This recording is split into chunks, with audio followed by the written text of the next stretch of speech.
Hello students, welcome to EPG Pathshala. I am Professor Shrishta Bansal from BPS Women's University, Sonipat, Haryana.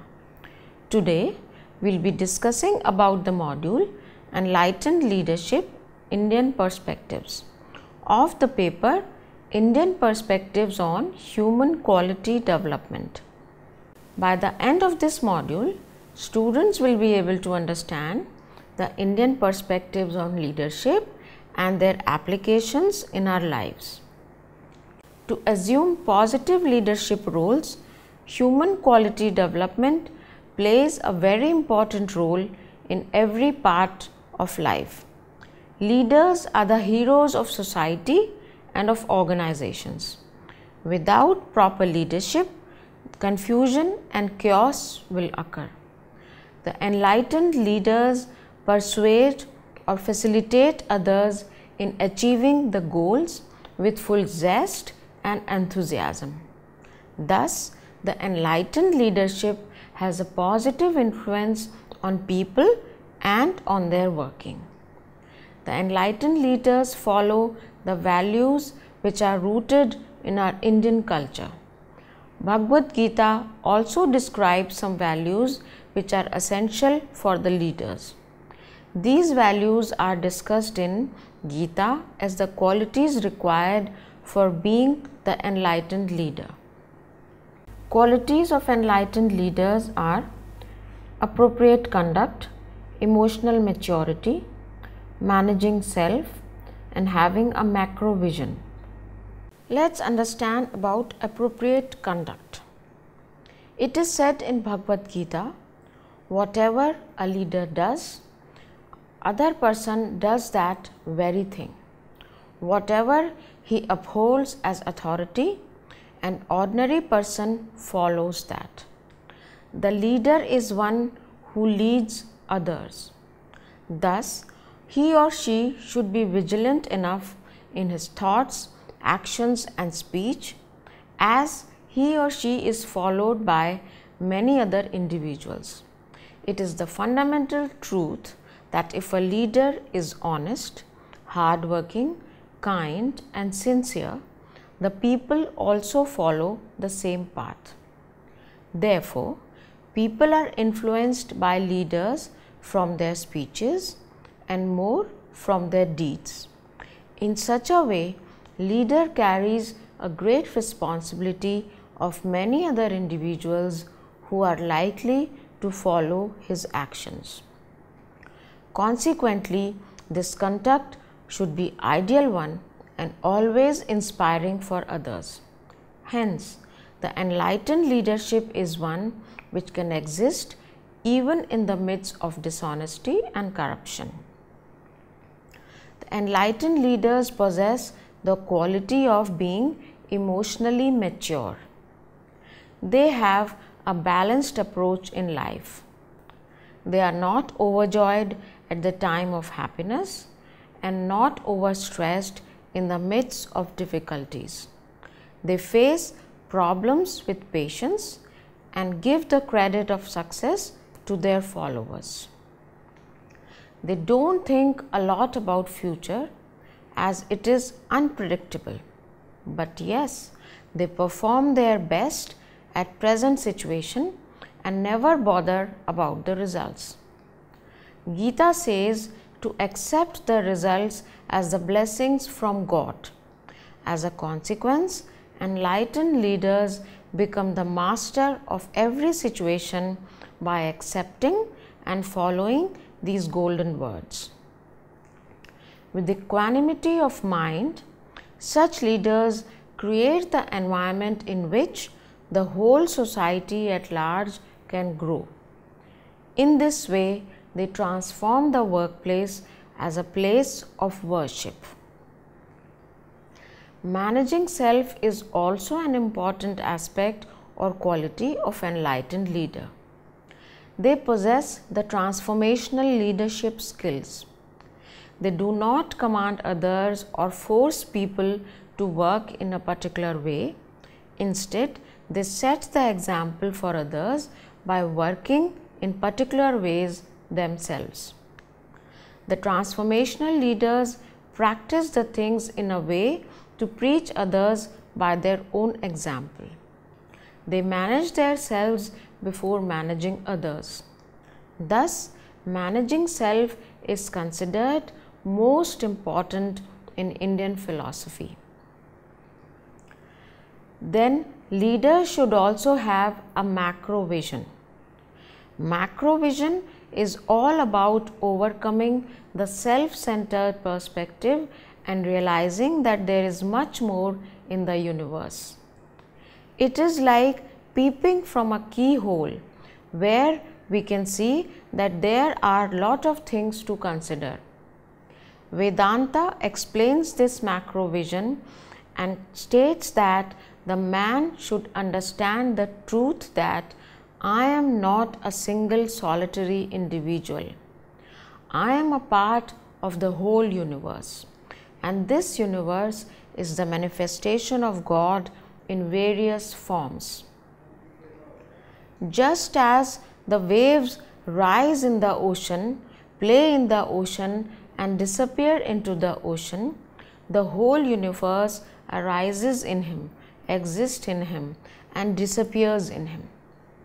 As a wave is not different from other waves and ocean, an individual is also not different from other individuals and the whole universe.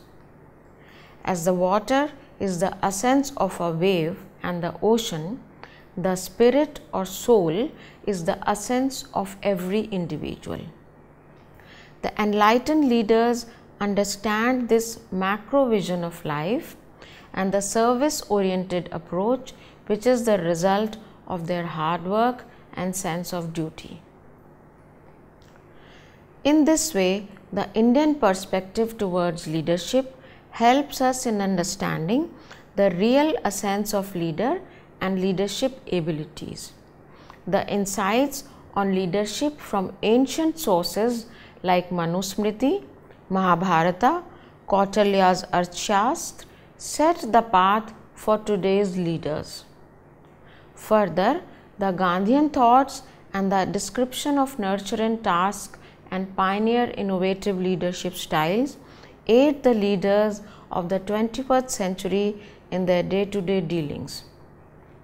The leadership lessons from these sources are described below. Now we will understand the leadership lessons from Manusmriti. Manusmriti provides leadership lessons which are drawn out from the text with three different approaches. These are trait approach, behavioral approach and contingency approach. Trait approach. Manu compares leaders with all forces of nature and therefore has the power to influence his followers. Therefore, an effective leader must have the following forces of nature. Indra. Just as Indra during the monsoon blesses everybody with the wealth and prosperity, in the same manner, a leader should have the willingness and ability to satisfy all his stakeholders. Vayu. It symbolizes dynamism and energy. As Vayu has the ability to enter every corner and scan it, similarly, a leader should take a review of each and every detail of the workplace. Yam denotes the skill of keeping everybody on the right track. Yam is able to make everybody understand the value of right path, as working in the right way may lead one to heaven and in the wrong way may lead to hell.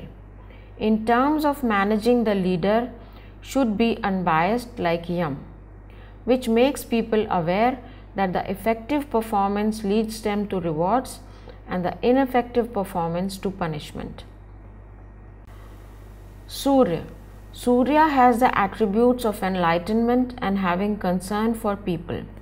As Surya sucks water from earth slowly and gradually, in the same way, a leader should not expect a huge outcome from his employees in a short span of time.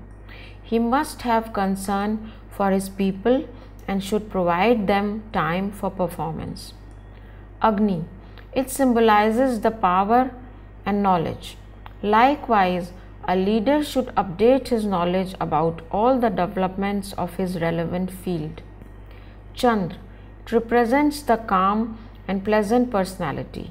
In the same way, a leader should be pleasant and should possess good interpersonal skills to lead effectively. Kuber, signify the judgment of finances. Similarly, a leader should use the wealth in a right way. Behavioral approach. This approach reflects the required behavior of a leader towards his followers. Concern for followers. It is said in Manusmriti, the king who pains his populace due to his personal gains gets destroyed. It is required for a leader to protect his followers and have the concern for their upliftment. Here in this diagram, we see how this approach is applicable in the modern world. Employee satisfaction could be achieved through work-life balance, health benefits, respect, compensation, and stability. Behavioral approach, concern for system discipline. Discipline in the system should be ensured by the leader through the proper and timely execution of punishment. Further, it is added that the punishment should be executed fairly in two conditions, that is, the wrong intentions and the carelessness. In the absence of these conditions, the person can be forgiven. But if these two reasons are proven, the punishment should be executed appropriately. Concern for self-discipline. Self-discipline is the most important part of the behavioral approach. Without self-discipline, the system discipline and concern for followers cannot be executed. Consequently, it is required by a leader to keep his senses in control. Only then he will be able to keep his followers in control. A leader should possess the ability to overcome the vices like anger and the temptations born from desires. He must not blame his followers for the failures. So we can say that self-discipline creates a brighter tomorrow. Leader as Yuga Shrishta. Leader is so influential and powerful that he has the capacity to create various yugs also. So in Kali Yuga, what type of leader will be there? When the leader is greedy, materialistic, having concern for his own self-interest, at this yuga, the followers suffer a lot. Dwapar Yuga, when the leader is responsible for his duties and answerable to his followers. This is the better condition, and this state is referred to as Dwapar Yuga. Treta Yuga, when a leader is self-motivated, energetic, and works for the organizational growth which leads to the welfare of employees. Satyuga, when the leader works on the path of dharma in every condition and situation. This is the best yuga, as at this time leader is able to fulfill the behavioral approach by balancing all three dimensions of concern for followers, system discipline, and self-discipline. Contingency approach. This theory from Manusmriti is in a complete form than any other situational theory from modern thinkers. Accordingly, a leader should judge the performance of his workers after considering the important aspect of the place, time, ability, and work. In Manusmriti, it is defined as Desh, the place, the area, the environment, and the culture in which the work needs to be done. Kal, the time of work, as it too impacts the work and its accuracy. Shakti, the ability to work. It denotes the ability of both the employees and the leader himself. Karya, the type of work which needs to be accomplished. In this way, this theory covers all aspects and all deeply reviewed approaches. Manusmriti was written around more than 2000 years back and is even vital and relevant for today's leaders for effective leadership. Insights on leadership from Mahabharata.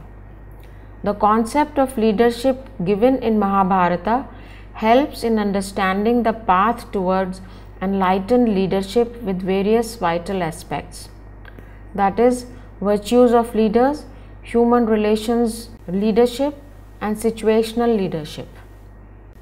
Virtues of leaders: being Atma-Vijay or self-conquering. It reflects the truth that conquering and managing the self is most important in managing the subordinates and peers in the organization. A leader cannot maintain the discipline at the workplace until and unless he himself is self-disciplined. Honesty and transparency. In Mahabharata, Yudhishthira was considered the noble and great person due to his honesty and truthfulness, and was even praised by his enemies. In the same manner, a leader is required to be honest and transparent in his dealings to win the hearts of his co-workers. Balancing strictness and gentleness. The leader should be polite with a gentle smile and compassionate nature, but should not be too magnanimous that people stop following the rules and regulations. He must also use the strictness according to the situation. Just as the sun rays during the rainy season are neither too cool nor too hot, so should the king be, not too soft nor too hard on his subjects. Building bonds. Bonding between leader and follower is again an important task. The bonding will be stronger when the leader will use the toughness and softness in balance. This practical wisdom from Mahabharata teaches a leader to be both mild and harsh according to the situation. Decision making. The leader should take time in taking decisions. He should analyze the problem, find the mistakes and the ways to overcome those mistakes. Team building. A leader should be vigilant enough to judge the best qualities required in the persons of his team. He should choose his team members by recognizing their virtues, wisdom, skills, aspirations, and loyalty. These team members should be committed enough and work in a team and achieve the goals. For building these effective teams, it is also required that leaders should assign the task to the members and skillfully delegate the authority with responsibility to achieve success. Positive reinforcement. It comes with appreciation and reward, which a leader is required to provide to his subordinates for their accomplishments. Positive reinforcement can be given by listening to their problems and helping them to overcome it by providing emotional support. Resolving the conflicts. The conflict between two teams or between two members of teams is a difficult situation for a leader, as those two conflicting members are like the two gambler sons of the same mother. Both of them are important for the smooth functioning. Situational leadership.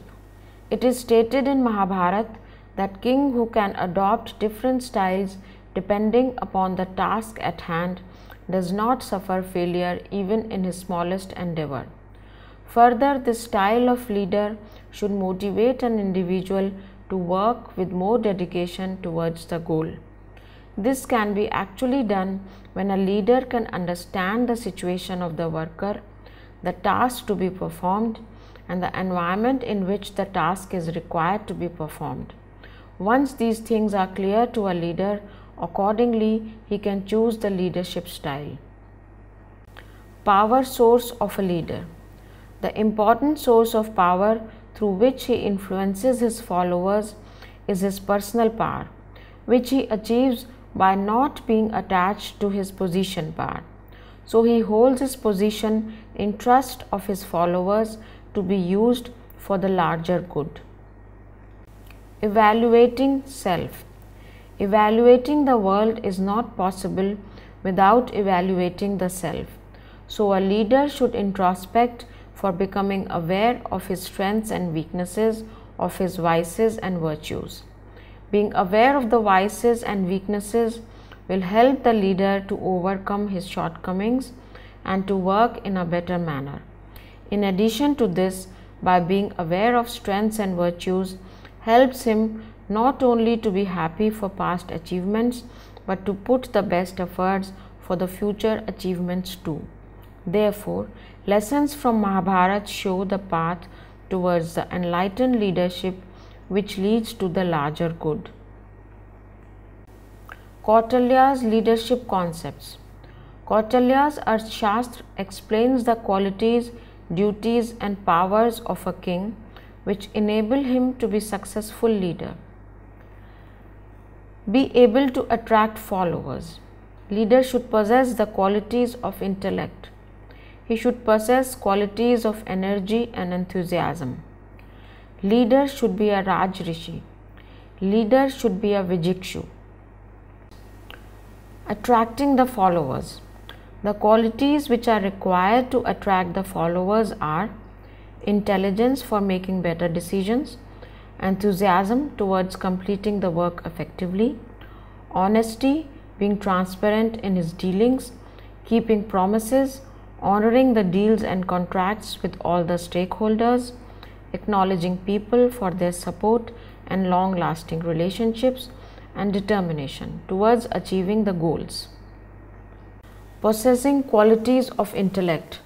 The qualities of intellect help the leader to be more enlightened. These qualities of intellect refer to desire to learn and being an active and patient listener. Qualities of energy and enthusiasm. These relates to leaders being bold and brave and having determination and dedication and having promptness to work. Leader as a Rajrishi. The Rajrishi leader refers to a king wise like sage. For that reason, he first introspects and makes his personality better by having self-control, not indulging in excessive pleasures, and by conquering the senses. Through this, he will be able to overcome the vices of anger, lust, ego and hatred.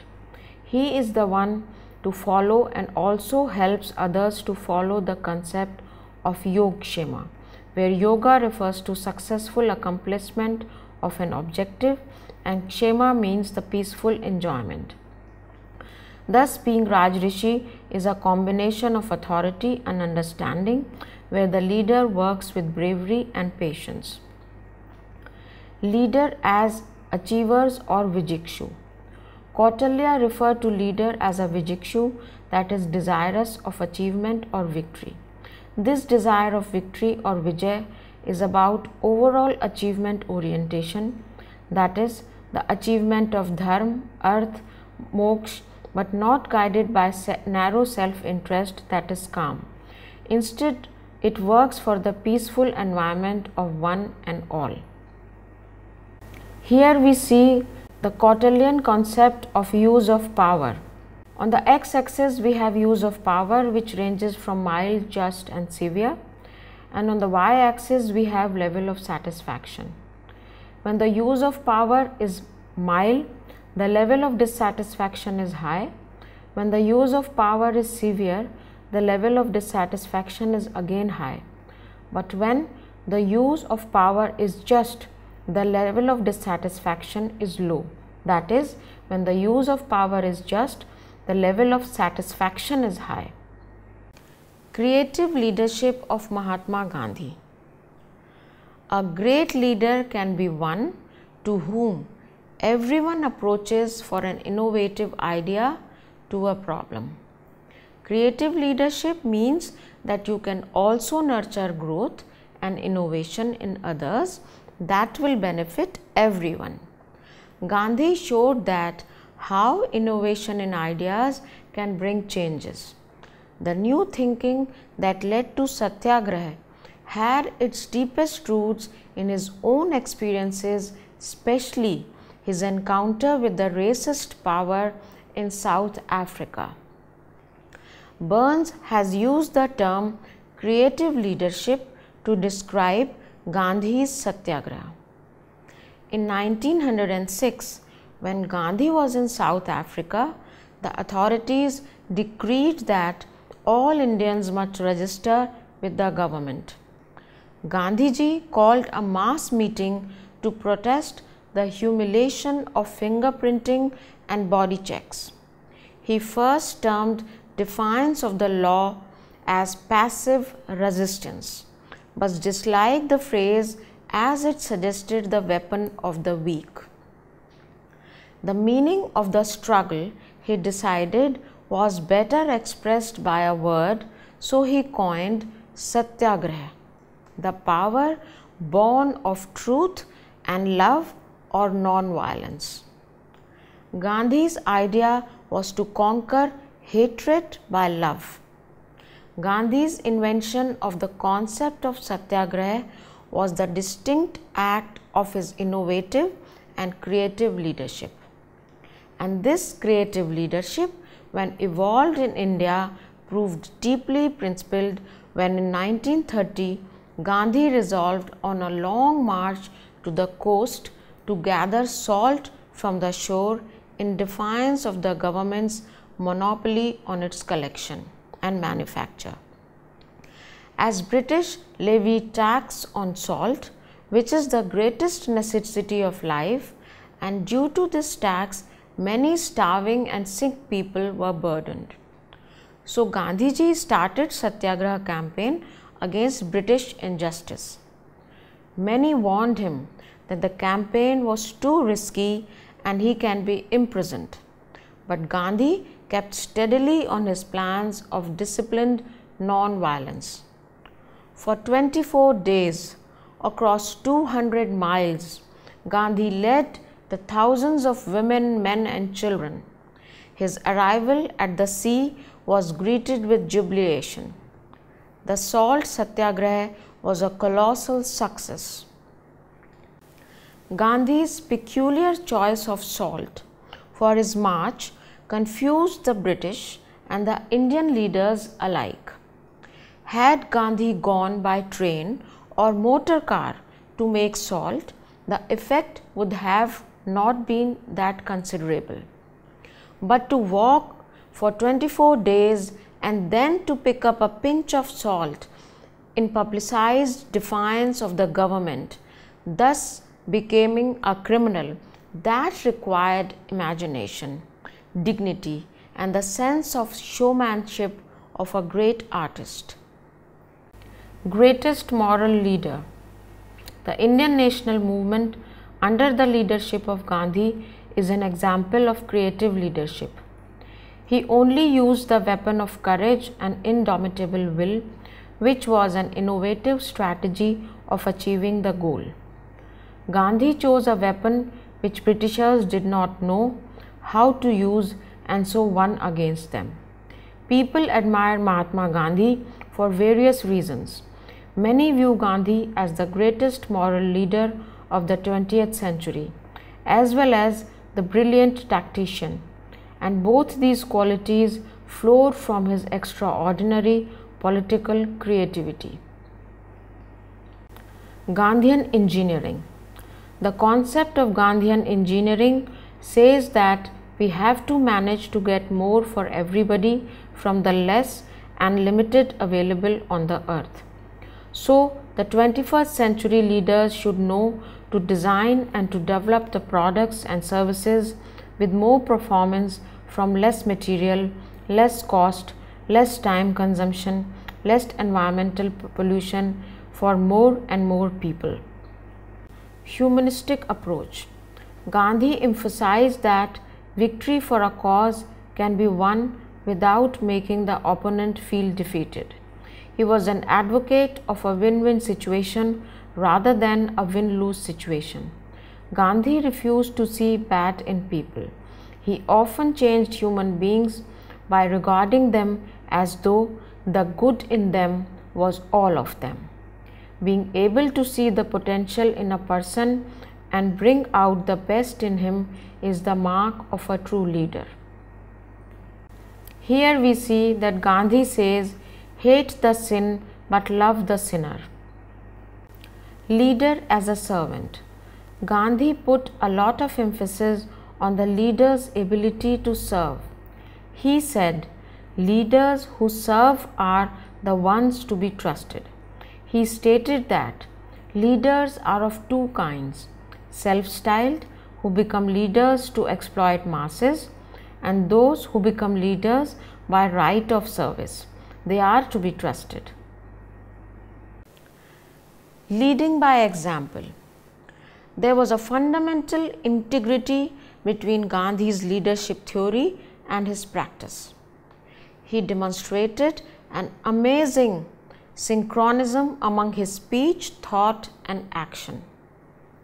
Gandhi was an embodiment of trusteeship principle of leadership.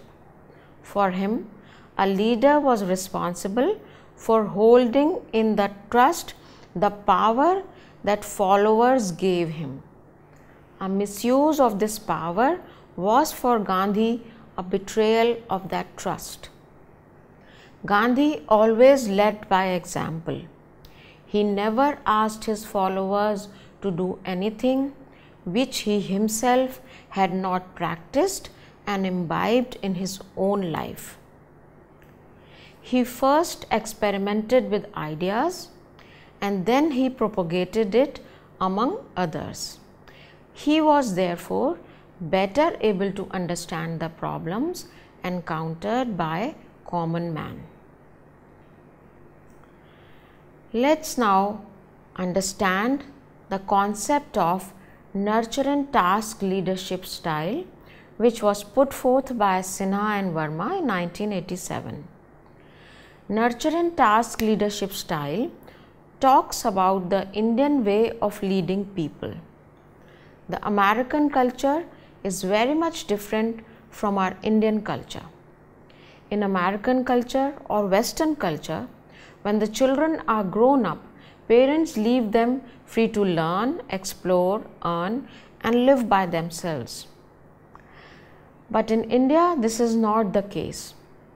So when in the organization they face the hire and fire style, they are not disheartened, as they know that this is the culture, and if they do not work, they will be fired. But in India, we have the love, care, concern and bonding in our culture, and so in our families. Similarly, if our organizations adopt the American style of working, people will not be able to survive more in the organization. Thus, Sinha and Verma stated that we require the Indian way of working in our organizations. Indian culture is said to be collectivist, wherein maintaining relationships is much more important than performing the task. Blending nurturance and task. The nurture task leadership style talks about leading the employees by understanding their needs and expectations and keeping them happy. Apart from leading, this style also focuses on being task oriented.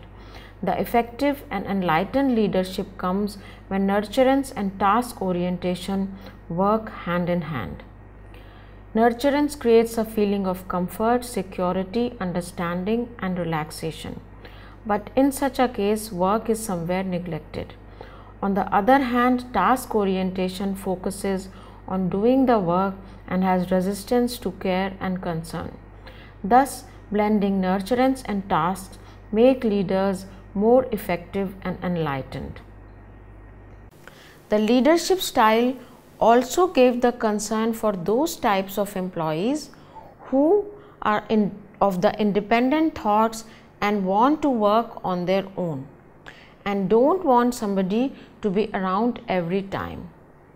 The aspect B, that is the participative style, is added to the nurturance task.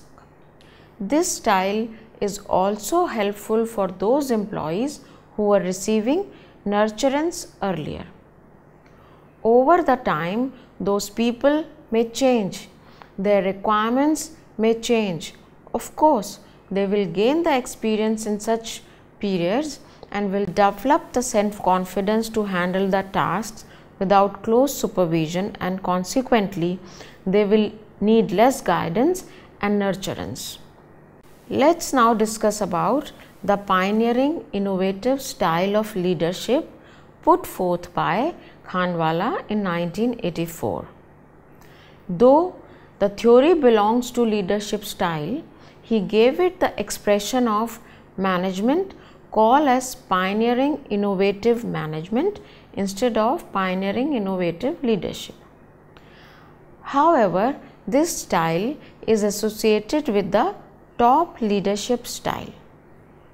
Its characteristics are positively adapting to change without much concerning about past practices, innovating ideas, services, products, its high quality orientation, taking risks and finding solutions, and being a pioneer in their area of expertise. Role of environment. Thus, the pioneering innovative leadership is more effective in an opportunistic environment rather than in a highly controlled environment. When the pioneering innovative style is operative, it improves the performance of the organization by progressing in each kind of circumstances, which also improves the public image. The top man acts as the father figure and earns respect due to their capabilities and competence and concern for people. They also act as the greatest motivation in all types of institutes and organization. Thus, pioneering innovative style has an important role to play by the top executives. We have examples of the great personalities of India who have been the pioneers and innovative leaders. For example, Tatas have been known for their concern regarding the interests of the stakeholders, the health and welfare of the employees, and environmental protection. So students, let's now summarize what we have studied in this module. Leaders play a vital role in every part of life. The Indian perspectives on leadership helps us in understanding the real essence of leader and leadership abilities. The insights on leadership from Manusmriti, Mahabharata, Kautilya's Arthashastra and Gandhian thoughts set the path for today's leaders. Further, the description of nurture and task leadership style and pioneer innovative leadership styles narrate the differences of thoughts and values of different cultures. Consequently, it is required that the Indian style of leadership should be followed by the Indian leaders, which suit best to our Indian culture, its values and its people. Hence, the ancient Indian leadership perspectives as well as the other theories and concepts put forth in an Indian context, if followed in the 21st century, will bring peace, happiness and prosperity all around. Thank you.